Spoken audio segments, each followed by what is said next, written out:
Number 65. A boat is being pulled into a dock with a rope attached to the boat at water level. When the boat is 8 feet from the dock, the length of the rope from the boat to the dock is 2 feet shorter than twice the height of the dock above the water. Find the height of the dock. All right. Well, let's draw a triangle down here. It says the horizontal distance when the boat is 8 feet from the dock, there's the horizontal distance there. It's going to be 8. Now, if you want to find out what the height of the dock is, we're going to have to let h be the height of the dock. Now, the length of the rope is going to be twice the height. So you're going to have 2h, and it's 2 feet shorter than twice the height, so you're going to have 2h minus 2. So now we're going to square this side. Square this side is going to be this side squared.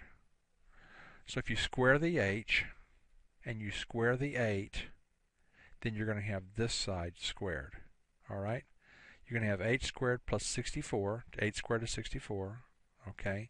You're going to have 4h squared minus 8h plus 4. All righty? Okay. I'll let you look at that for a minute here. Okay, now we're going to subtract 1h squared from both sides. That's going to leave 3h squared right here. All right?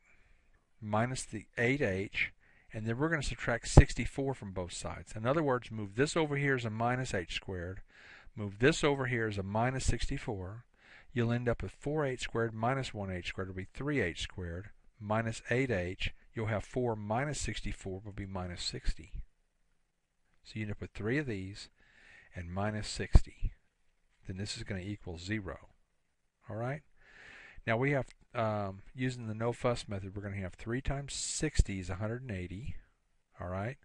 If I list all of the factors of 180, I have 1 times 180, 2 times 90, 3 times 60 is 180, 4 times 45 is 180, 5 times 36 is 180, 6 times 30 is 180, 7 won't go, and 8 won't go, and 9 will go, but let's go ahead and on to 10 here. 10 times 18 is 180, and that's the one we're going to use to get our minus 8 here. All right? I don't have room enough to write the 9 times 20 here. Okay, so, but there is a 9 times 20 in there also, all right?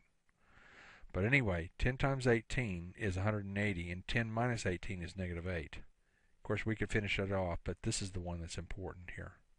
All right? So we're going to write 3h and 3h down. Okay? 3h, repeat it twice. That's the no fuss factoring method.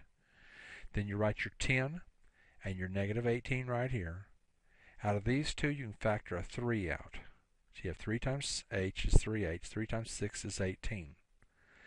Anyway, when you divide the 3 into 0, the 3 is going to go away. You can cancel that 3 out of there altogether, all right?